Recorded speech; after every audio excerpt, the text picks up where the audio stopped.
لله رب العالمين وصلى الله وسلم وبارك على عبده ورسوله الأمين نبينا محمد وعلى آله وصحبه ومن اهتدى بهديه واستنى بسنته إلى يوم الدين. أما بعد, we move on to our seventh session, which is about الناسخ والمنسوخ. النسخ in Arabic means to write, and that is why when I say I'm going to ansakh this thing, I'm going to exactly write it as it is.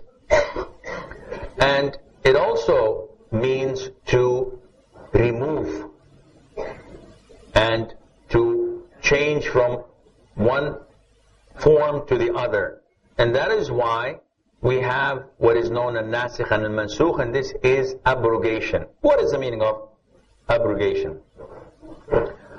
The origin of it is Surah number 2, verse 106. ما ننسخ من آية أو ننسها نأتي بخير منها ألم تعلم أن الله على كل شيء قدير. So Allah Azza wa Jal is clearly stating that whatever verse we abrogate or make you forget. So is this possible? Yes, because it's from Allah Azza wa Jal. Then Allah will substitute this with something better than it or similar to it. Also Allah Azza wa Jal says in chapter 16 verse 101, وَإِذَا بَدَّلْنَا آيَةً مكان آية والله أعلم بما ينزل قالوا إنما أنت مفتر بل أكثرهم لا يعلمون. And if we change verse in the Quran in place of another, and Allah knows best what He sends down, so it's all from Allah Azza wa Jalla. Don't argue. It's Allah who sends it and Allah who changes it. Then they would say, the disbelievers, O Muhammad, you are but a forger. إِنَّمَا أَنْتَ مُفْتَرٌ. You're lying. How can it be from Allah Azza wa Jal? Nay, but most of them are ignorant. النسخ, or this is the definition of it. It is the abrogation of a ruling by a ruling that was revealed after it. So there are two rulings. The earliest is gone. The ruling of it is abrogated. And that is why the first ruling is called al-mansukh, and the ruling that came after it is called al-nasikh. And that is why I put it between brackets. So the definition of al-nasikh, abrogation, is the abrogation of a ruling, which is called al-mansukh. Khalas, this we do not apply it. By another ruling, which is al-nasikh, that was revealed after it. Now, scholars differed regarding al-nasikh. Some of them said that there are more than 200 cases of nasikh in the Quran. And some limited it into 5 or 6 cases. Look at the big difference. And the reason of that is that some scholars used to call takhsis as nasikh. Now, what is takhsis? Making it specific. So, abrogation is removing the whole verdict, the whole ruling. Khalas, it's gone. It used to be halal, now it's haram. This is abrogation, completely. While takhsis is limiting some part of a ruling and not the whole ruling. And that is why takhsis is taking out an item, not the whole thing. An item from general concept. For example, fish from dead meat. What is fish from dead meat? Allah Azza wa Jal says, حُرِّمَتْ عَلَيْكُمُ الْمَيْتَةِ This is a general. Every dead meat is forbidden for us to eat. And the Prophet says, alayhi salatu wasalam, أُحِلَّتْ لَنَا مَيْتَتَانِ. It was made permissible for us 2 dead meats, the fish and the locust. So, what should I do? Is this abrogating the verse of the Quran? No, but it removed one specific incident or item from the general. Let's look at the same verse. حُرِّمَتْ عَلَيْكُمُ الْمَيْتَةِ.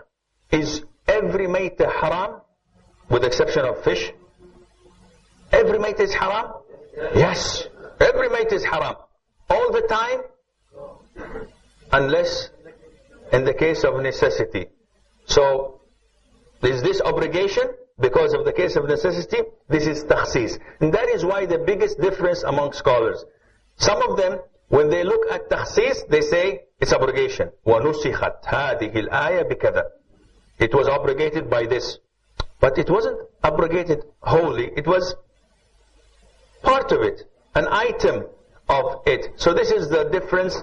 Why maybe a lot of them made 200 and why some made only as little as 5 or 10. Abrogation is applied only in laws. Meaning that we cannot have a surah about Musa alayhi salam and then was abrogated. Well, abrogate what? The surah, the history is a history. So it abrogates only laws. Halal, haram, wajib, makruh, mubah. These are the laws that can be abrogated. Laws, for example, one of the things that were abrogated, it was in the sunnah that if a person breaks his fast and sleeps during the night time, he immediately becomes fasting. So what does this mean? Yani Maghrib time. I broke my fast and I was tired and I took a nap for 10 minutes. I woke up before Isha. I'm fasting. I cannot eat anything until sunset of the following morning. This ruling was applied. And one of the companions, may Allah be pleased with them, came to his house from the farm, dead tired because they worked before Fajr, and he sat down after Maghrib, he ate a few dates, and his wife said, I'm going to bring the food. And she went and brought the food, and the guy was, dead, khalas, sleep. And she said, Ya Allah, what are you doing? You did not eat anything. So he continued to fast until it was like 10, 11 o'clock in the morning. The man fainted. He could not move. Khalas, he was dead tired. And Allah revealed the verses of the Quran in Sawm, which says that you can eat from sunset until the break. فَكُلُوا وَاشْرَبُوا حَتَّى يَتَبَيَّنَ لَكُمُ الْخَيْطُ الْأَبْيَضُ مِنَ الْخَيْطِ الْأَسْوَدِ. Min al-Fajr, this was revealed later. This is Asbab al-Nuzul. One of the things that were revealed later, it was withheld. فَكُلُوا وَاشْرَبُوا حَتَّى يَتَبَيَّنَ لَكُمُ الْخَيْطُ الْأَبْيَضُ مِنَ الْخَيْطِ الْأَسْوَدِ. And that was it. Adi ibn Hatim, may Allah be pleased with him, his father is Hatim al-Ta'i. Who's Hatim al-Ta'i? One of the most generous Arabs ever to live. You hear the tales and the poetry that was said in him. The guy is crazy. But he died as a non-Muslim. Adi ibn Hatim, when he heard this verse, he used to sit in his room. He puts one thread, black thread, and one white thread. And he sits in the darkness. And he eats and drinks and eats and drinks. The Fajr is cold, the people are praying, and the guy is eating and drinking. Until it is really daytime, then he can differentiate between the black and the white thread. And when he went to the Prophet ﷺ, the Prophet smiled and he said, this is a strange way of understanding. Allah revealed min al-Fajr, from dawn. So now they knew that the black thread from the white thread of dawn. The white thread of Fajr, dawn, from the black thread which is the darkness of the night.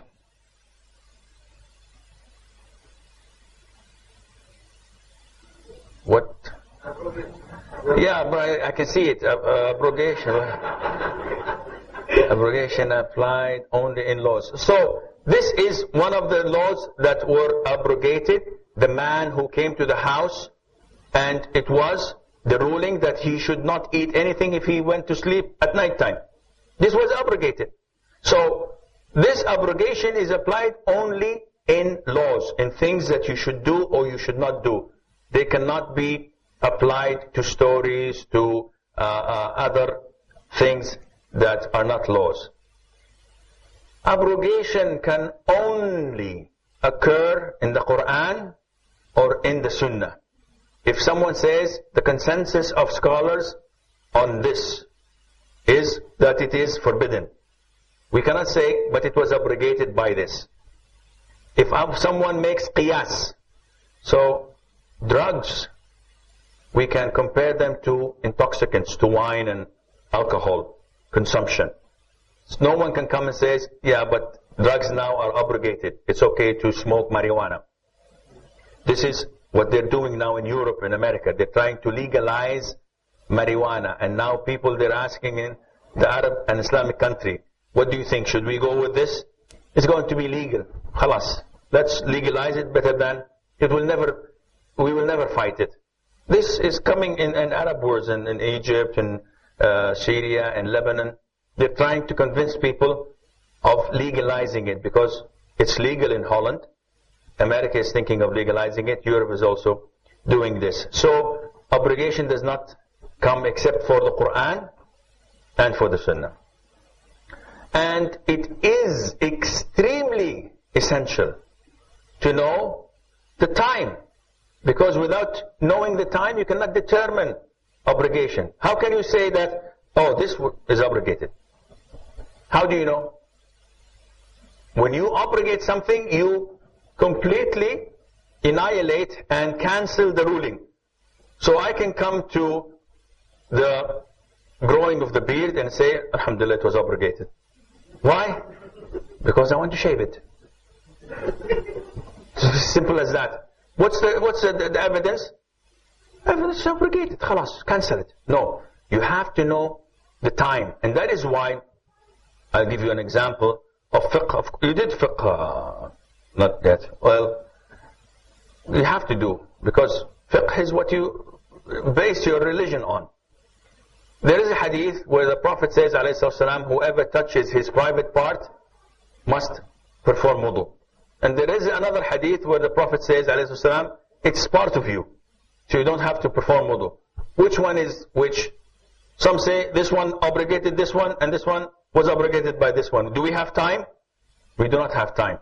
Can we tell whether it's abrogated or not? Yes. Because there is a very fine rule in fiqh, fundamentals of fiqh. It's called al-bara'atu al-asliyah. What is al-bara'atu al-asliyah? It translates literally to the real innocence. Yarhamukumullah.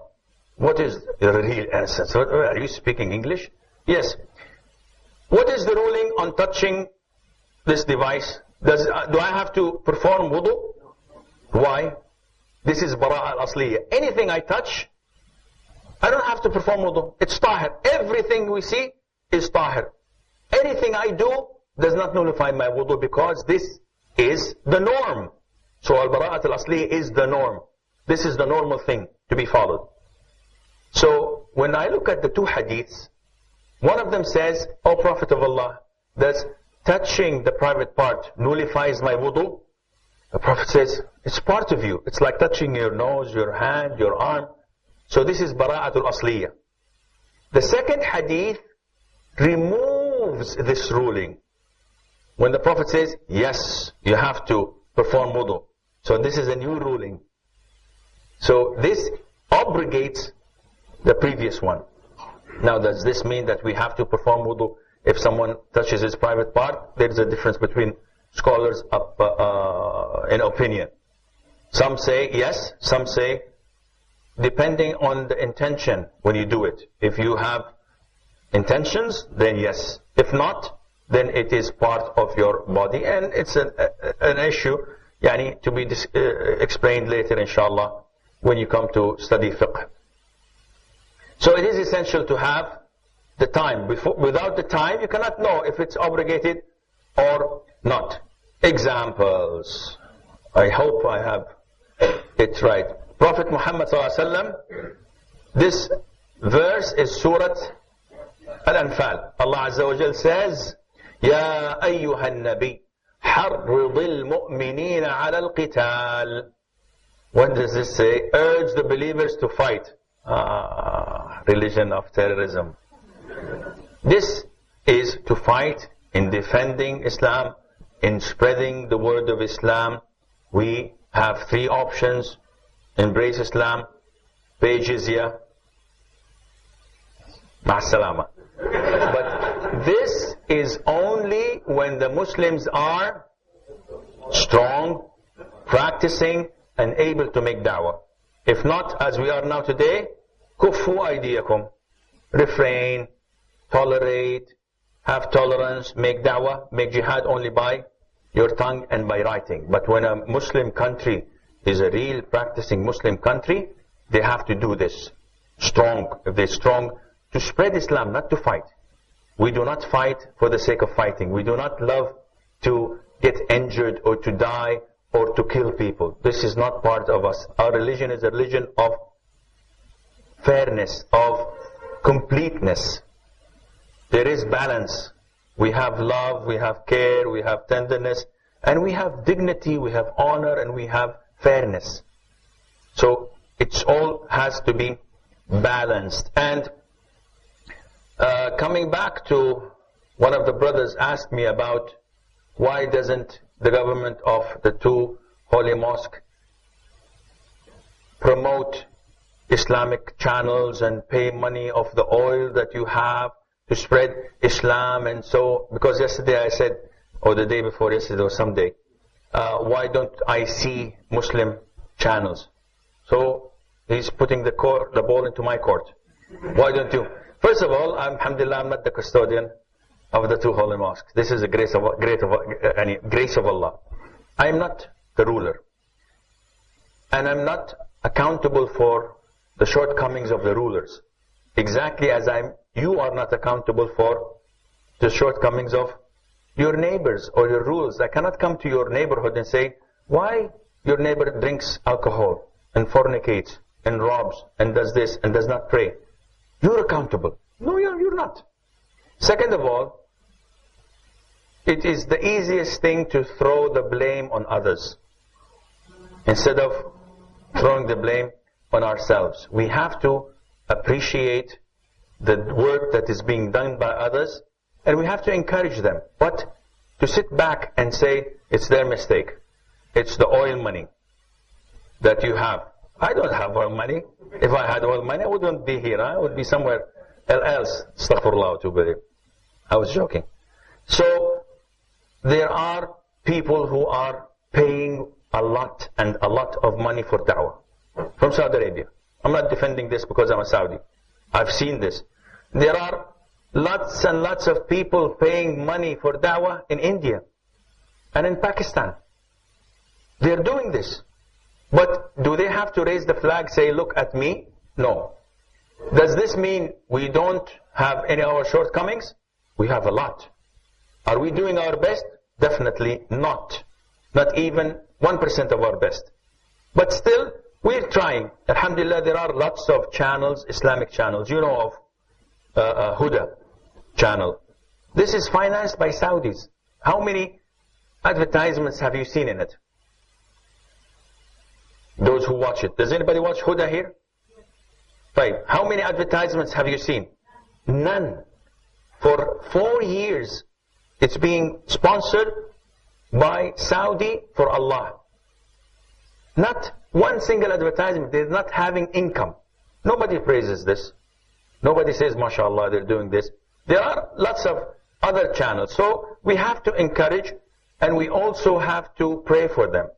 But it is the easiest thing, brothers and sisters, to point out mistakes. Easiest thing. I can sit here all day long and talk about everybody. We have two guys from Al-Qasim. Do you know Qasim? It's the hardcore place of Saudi Arabia. The hardest fundamentalist Muslims. This is a region in Saudi Arabia.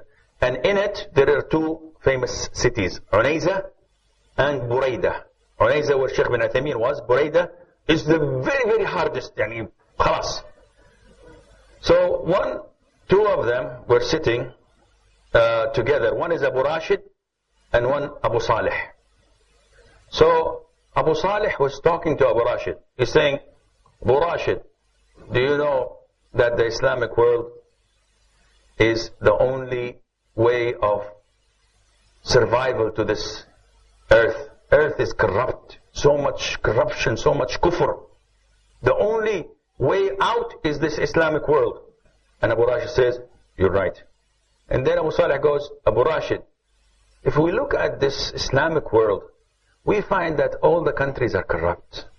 You have India, they worship cows and dogs, and you look at Pakistan, you look at Morocco, you look at Egypt, everything is corrupt in there. The only countries that are, holding to Islam are the Gulf areas.